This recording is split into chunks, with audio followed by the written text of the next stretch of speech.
नमस्कार। मैं Abrar Khan the link live से।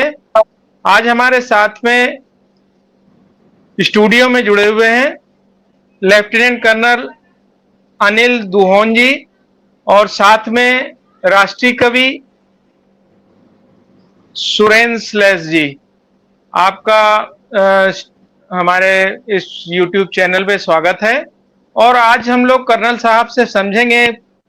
और कर्नल साहब को बुलाने की वजह ये हुई कि कभी-कभी हम लोगों ने देखा है कि जो काम तलवारें नहीं कर पाती वो काम सुई से चल जाता है।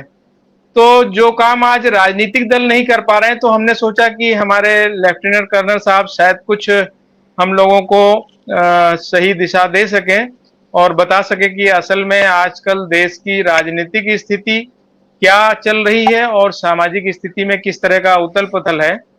इस बारे में हम लोग बात करेंगे और आखिर में हम लोग सुरेंद्र स्लेस जी से लाल किले पे एक कविता सुनेंगे, एक काव्य पाठ सुनेंगे। तो कर्नल साहब, आज आपसे एक छोटा सा सवाल से स्टार्ट करते हैं। जिस तरह से अभी हम लोगों ने देखा अविश्वास प्रस्ताव सदन में विपक्ष द्वारा लाया गया और क्योंकि उसमें मुख्य रूप से हम लोगों ने ये देखा कि विपक्षी दल की डिमांड पर प्रधानमंत्री जी का वक्तव्य जो विस्तार रूप से मणिपुर केस में चल रही हिंसा को लेके आना चाहिए, नहीं आया। और आखिर में विपक्षी दलों ने अविश्वास प्रस्ताव लाया। हालांकि उन्होंने पहले क्लियर कर दिया था कि ये सरकार गिराने के लिए नहीं, हम सिर्फ सदन में माननीय मोदी जी को बुलाना चाहते हैं, प्रधानमंत्री जी को, ताकि वो मणिपुर पर अपना वक्तव्य दें, ताकि प्रदेश के अंदर जो हिंसा का माहौल है वो थम सके। और उसी बीच में जब अविश्वास प्रस्ताव चल रहा था तो दूसरे दिन की इस तरह की हिंसा को रोका जा सके। तो आपसे ये हम जानना चाहते हैं कि क्या ये बफर जोन जो होता है ये तो हमेशा बॉर्डर पे होता है, दो देशों के बॉर्डर पे होता है, किसी स्टेट में क्या बफर जोन बनाया जा सकता है? नमस्कार अबरार जी और सुरेंद्र जी शर्मा जी, नमस्कार। और आपके माध्यम से आपके सभी यूट्यूब चैनल के व्यूअर्स को भी मेरा नमस्कार। आपके सवाल पे आने से पहले मैं थोड़ा अतीत की तरफ जाता हूँ। 2014 से पहले हमने इस अपने प्यारे से देश के अंदर कभी लिंचिंग नहीं देखी थी, कभी लिंचिंग का एक्सपीरियंस हम लोग को नहीं था। लेकिन 2014 के बाद ये एक ऐसा हो गया है कि जैसे रूटीन हो गया है। दूसरा, किसी भी त्योहार पे अगर कोई यात्रा निकलती थी तो उसमें सभी सम्मिलित होते थे, उसमें प्यार सद्भाव था। मैंने अपनी 58 साल की उम्र में नहीं सुना कि विश्व हिंदू परिषद जैसा संगठन शोभा यात्रा निकाल रहा है। आफ्टर ऑल ये शोभा मेरी तो समझ में आया नहीं, किस चीज की शोभा है। अगर आपने सिर्फ सड़कों पे चल के और नारे लगाने अगर उसको शोभा कहते हैं तो बहुत अच्छी बात है, करना चाहिए। लेकिन हमारी यात्राओं पे और इन चीज़ों पे, त्योहारों पे ये पथराव का सिस्टम कहाँ से शुरू हो गया है? ये सिर्फ 2014 के बाद से ही शुरू हुआ। उससे पहले कभी नहीं होता था। उससे पहले हमें खूब याद है कि इफ्तार पे जाते थे आप, ईद पे आते थे, वो बड़े मिलजुल के त्यौहार मनाए जाते थे। उसी मुताबिक इवन इन सिविल सोसाइटी अगर हम सड़क पे निकल जाएं, दुकानों में चले जाएं, मार्केट में चले जाएं, तो एक वर्टिकल डिवाइड सोसाइटी में दिखने लग गया है। मैं आपको शक की नज़र से देखने लग गया हूँ, आप मुझे शक की नज़र से देख रहे हैं। अगर मैं कहूँ कि भाई मेरा किसी भी समाज के किसी व्यक्ति से कोई पर्सनल कोई रंजिश है, कोई लेनदारी है, देनदारी है, कोई हमारे ऊपर आपस में मुकदमेबाजी है, कुछ नहीं है, लेकिन उसको मैं खटकता हूं और मुझे वो खटकता है। ये 2014 के बाद ही हुआ है।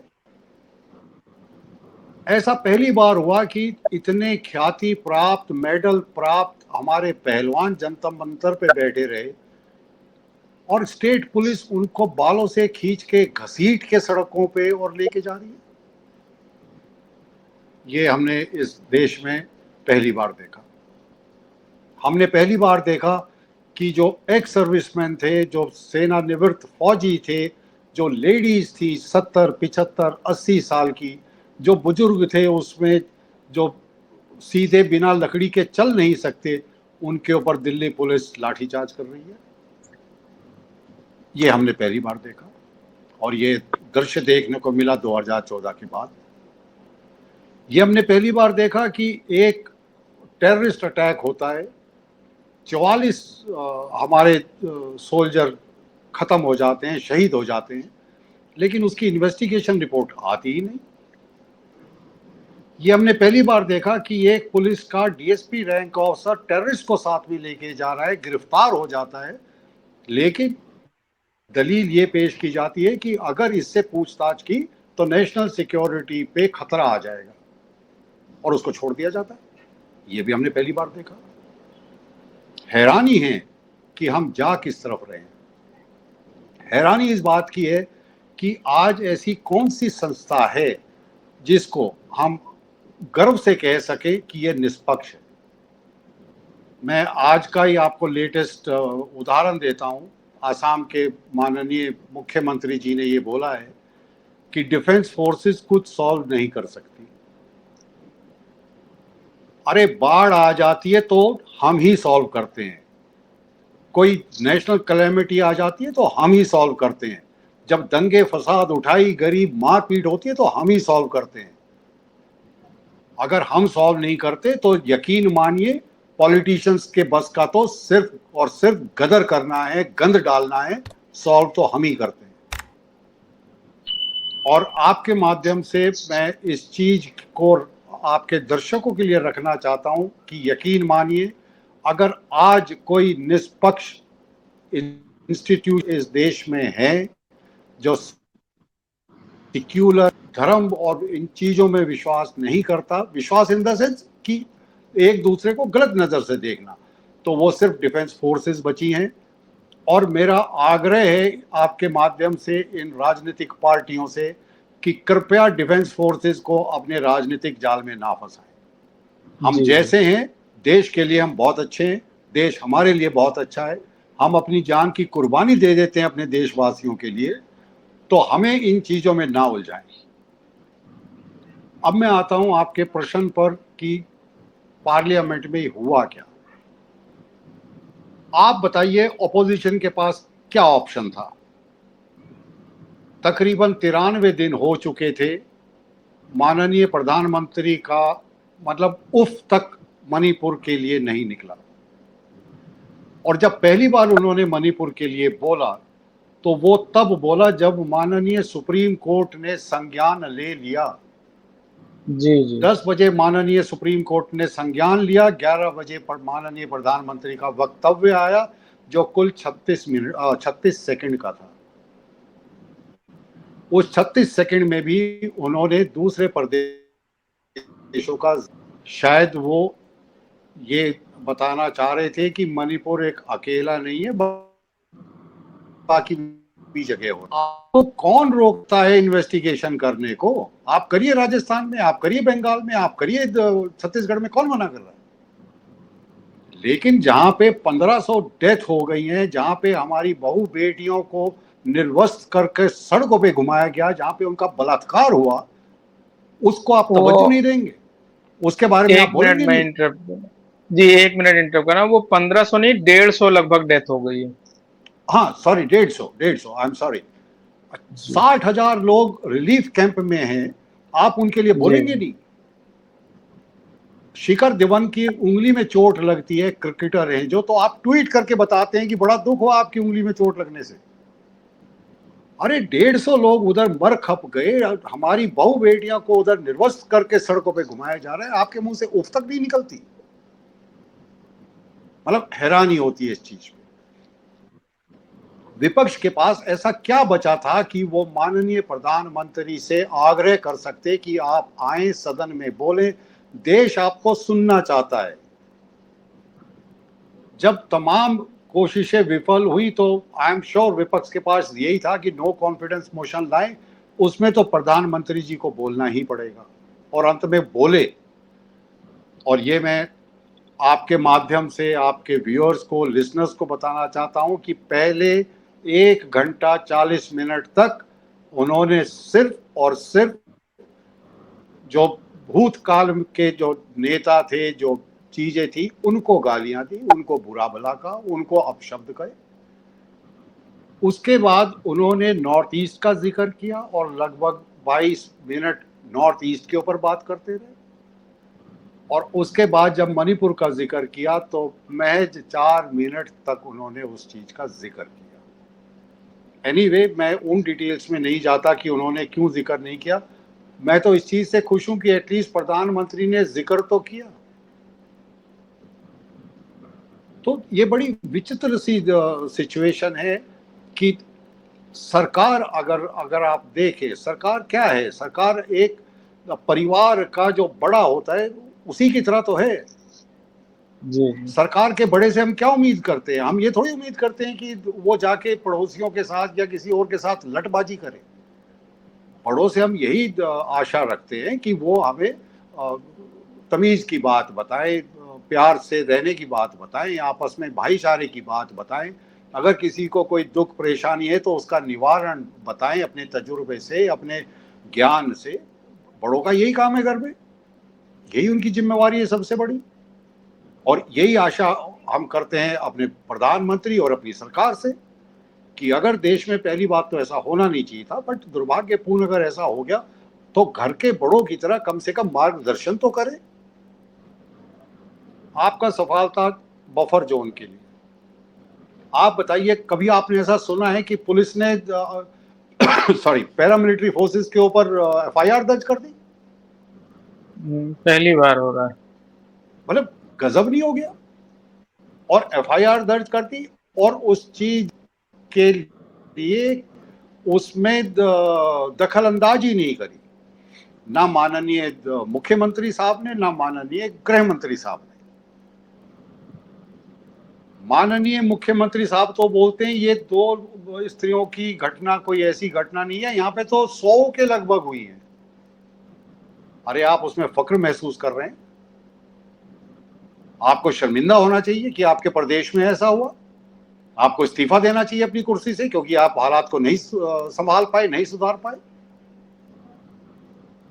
और जो विपक्ष के नेता श्री राहुल गांधी जी ने कहा कि मणिपुर को आपने 2 हिस्सों में बांट दिया, ये फैक्ट है। अगर मणिपुर में बफर जोन बना दी कि मिथई जो है वो वैली में रहेंगे और कुकीज जो है वो पहाड़ों पे रहेंगे, तो अपने आप ही 2 हिस्से हो गए। आप ऐसा क्या करेंगे मिथई और कुकी रह सकें? वो तो आपने किया नहीं, आपने दीवार और खड़ी कर दी बीच में। तो दीवार खड़ी करना क्या कोई सोल्यूशन है, या वो अपने आप में एक प्रॉब्लम है? और चलिए मान लिया कि फिलहाल के लिए अच्छा है कि कुकी अपने स्थान पे रहे, मिथई अपने स्थान पे रहे, और जब ये फौज वहां से हटेगी बफर जोन से, तब क्या होगा? उसका कोई ऑल्टरनेट सोचा है? तब भी तो दोनों समुदाय के लोगों को आप बुलाओगे, बिठाओगे, बात करोगे, तो वो आप अभी क्यों नहीं कर सकते? तो इन लोग का बड़ा विचित्र सा मतलब फंक्शनिंग है, जो एटलीस्ट कॉमन सेंस से तो परे है।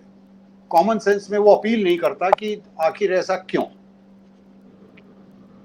और मैं ये चीज दावे के साथ कह सकता हूं, कुछ एक मैंने सोशल मीडिया पे वीडियोस देखे थे जहां पे लोकल लेडीज, लड़कियां फौजियों के पैर पकड़ रही हैं कि कृपया आप हमें छोड़ के ना जाइए, नहीं तो हमारे साथ नरसंहार हो जाएगा, वगैरह वगैरह। देखिए, मैं एक फौजी रहा हूं, दिल से मैं आज भी फौजी हूं।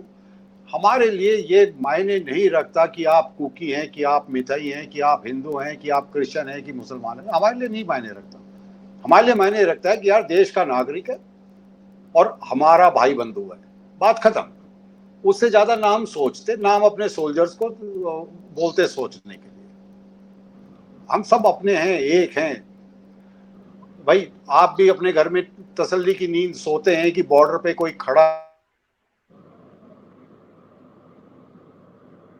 है, कोई पे सवाल हो, हिंदू खड़ा है कि मुस्लिम, क्रिश्चियन खड़ा है कि बौद्ध खड़ा है कि जैन खड़ा है? नहीं करते हैं आप उस विश्वास पे रहते हैं कि हाँ हमारे फौजी हैं, वो देखभाल करेंगे। तो ये चीज मैं आपके माध्यम से बता कर्नल साहब, राहुल जी ने जी जी, राहुल जी ने सवाल ये उठाया कि अगर सेना को 2 दिन वहां लगा दिया जाए तो 2 दिन के अंदर वो वहां पे शांति व्यवस्था स्थापित कर सकती है। तो इसमें कहाँ बिल्कुल तक 100%। फैक्ट है? जी। बिल्कुल 100%। सी सबसे पहले जरूरत है किस चीज की? सबसे पहले जरूरत यह है कि एक ऐसी न्यूट्रल पार्टी हो जो दोनों समुदाय उसको एक्सेप्ट करें। हम्म। और उस संदर्भ में मुझे नहीं लगता कि आर्मी के अलावा कोई दूसरा institution, including the present regime, the present government, including them, कोई ऐसी संस्था बची है इस देश में जिसपे कि एक आम नागरिक आंख बंद करके अपना विश्वास रख सके। तो रख आई आई सकते। Support Rahul Gandhi on that, he is right.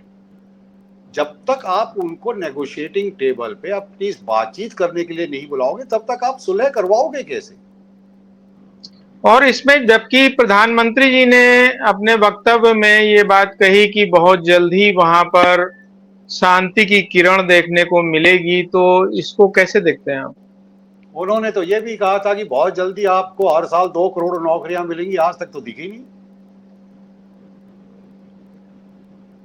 मतलब चीज वो बताइए ना जो आप करना चाह रहे हैं। सूरज ईस्ट से उगता है, हमें मालूम है, सबसे पहली किरण नॉर्थ ईस्ट में ही आती है। तो कौन सी किरण दिखा रहे हैं वो? अरे आप कंक्रीट स्टेप्स बता, आपने आप क्या करना चाहते हैं, किस तरह से करना चाहते हैं, क्या आपका सोच विचार है, आपकी एक कमेटी ने आपको क्या फीडबैक दिया है, वो बताइए आप। बहुत जल्दी किरण देखने को मिलेगी? किरण तो रोज देखने को मिलती है, सूरज उसी तरफ से उगता है। हाँ, लगभग तो 3 महीने बहुत हो गुजर गया है चुके हैं इसमें। वहां पर, इस तरह की जो हिंसा हो रही छुटपुट आए दिन होती जा रही है। करीब 3 महीने गुजर चुके हैं खान साहब, लगभग। खान साहब, और 3 मई को शुरू हुआ था। जी, 3 मई को शुरू हुआ था, 3 महीने से ज्यादा हो चुके हैं। 3.5 महीने करीब हो गए। जी।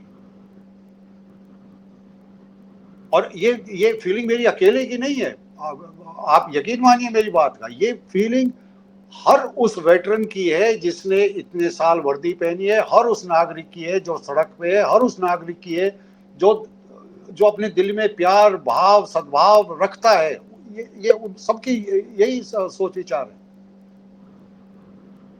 आपको क्या लगता है कि फाइनली प्रधानमंत्री को क्या करना होगा जो वहां पर शांति स्थापित होगी?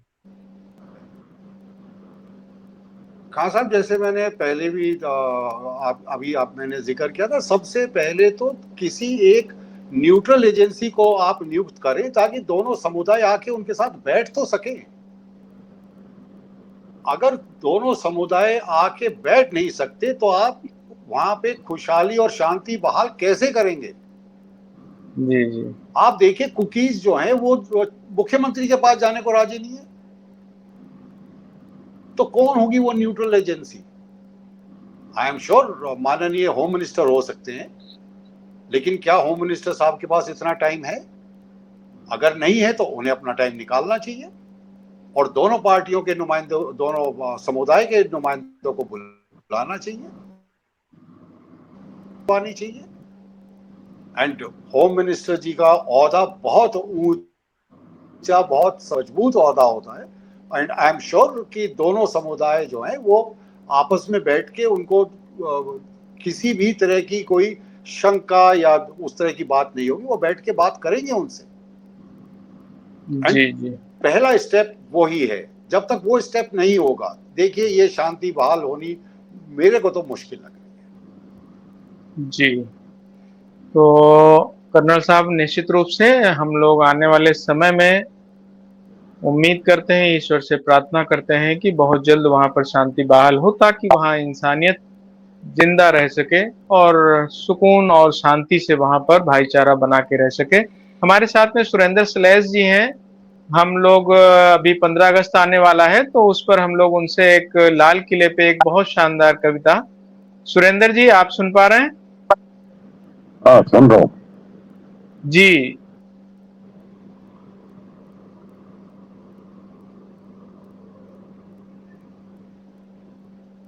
सुनाऊं? जी जी, बिल्कुल। अपना मोबाइल ठीक से रख करके और फिर पढ़ें। ये है। हाँ, अच्छा, गजल है। हाँ हाँ प्लीज। जनरल साहब सुनाओ। बिल्कुल, इरशाद इरशाद। इरशाद, यस। लाल पत्थर का शहर, लाल किला। इसी की फरमाइश की लाल है पत्थर आपने। का शहर लाल। जी जी जी जी। जी। लाल पत्थर का शहर लाल किला, वक्त का राह गुजर लाल किला। वाह। लाल पत्थर का बहुत शहर अच्छा, लाल किला, वक्त का राह गुजर लाल किला। बहुत अच्छा। देख कर लाल रंग मौसम के, देख कर लाख रंग मौसम के, हो गया रंग शहर लाल किला। वाह वाह वाह, बहुत बहुत उम्दा। देख कर लाख रंग मौसम के, हो गया रंग शहर लाल किला। और वाह शाबाश हंस के झेले है, वाह शाबाश हंस के झेले है, अपने सीने पे गदर लाल किला। बहुत बहुत खूब, उम्दा। वाह बहुत ही उम्दा, बहुत ही शाबाश बढ़िया। हंस के झेले है, अपने सीने पे गदर लाल किला। एक अनमोल लाल हीरा है, एक एक अनमोल लाल अनमोल हीरा है। अनमोल लाल हीरा। हीरा है, मुल्क का लख्त जिगर लाल किला। बहुत बहुत उम्दा, ही बहुत बढ़िया, उम्दा। बहुत ही शुक्रिया। बढ़िया। एक अनमोल लाल हीरा है, मुल्क का लख्त जिगर लाल किला। चांदनी चौक दिल की धड़कन है, ओह, चांदनी बहुत उम्दा, चौक दिल की धड़कन है, जानो ईमान शहर लाल किला। वाह। बहुत उम्दा, बहुत चांदनी उम्दा। चौक दिल की धड़कन दिल की है, धड़कन है जानो ईमान शहर लाल किला। लाल किला। लाल पत्थर का शहर लाल किला, वक्त का राह गुजर लाल किला। देख कर लाख रंग मौसम के, हो गया रंग शहर लाल किला। बहुत ही बहुत बढ़िया, उम्दा, बहुत उम्दा, बहुत ही बहुत बढ़िया। शुक्रिया। बहुत। बहुत अरे जी बहुत बहुत कल मुबारक हो जन्मदिन की। शुक्रिया। कल बहुत ही बहुत 82 का तो हुआ हमने। भगवान करे आपको लंबी उम्र दे और सेहतमंद उम्र दे। शुक्रिया। तो बहुत बहुत शुक्रिया। आज की बात कर्नल साहब से हुई, उन्होंने एक सॉल्यूशन दिया। निश्चित रूप से वो सॉल्यूशन देश के लिए एक बेहतर दिशा देने के लिए कारगर होगा, और उम्मीद करते हैं कि देश की सरकार, देश के प्रधानमंत्री जी और गृह मंत्री जी इस पर निश्चित रूप से विचार करेंगे, ताकि मणिपुर में हिंसा बंद हो और शांति स्थापित हो। बहुत बहुत शुक्रिया। Thank you. Thank you so much Abrar Khan साहब।